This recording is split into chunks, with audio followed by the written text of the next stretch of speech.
திரளும் புகழும் நல்ல திருந்திய ஞானமும் செல்வமும் சேரும்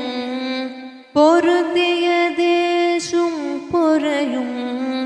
திரளும் புகழும் நல்ல திருந்திய ஞானமும் செல்வமும் சேரும் செருகலியால்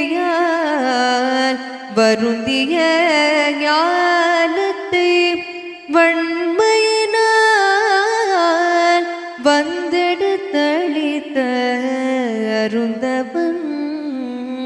எங்கள் ராமானுசனை அடைபவர்க்கே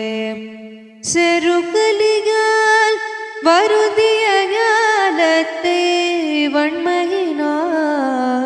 வந்தெடுத்து அளித்த அருந்தவன் எங்கள் ராமானுசனை அடைபவர்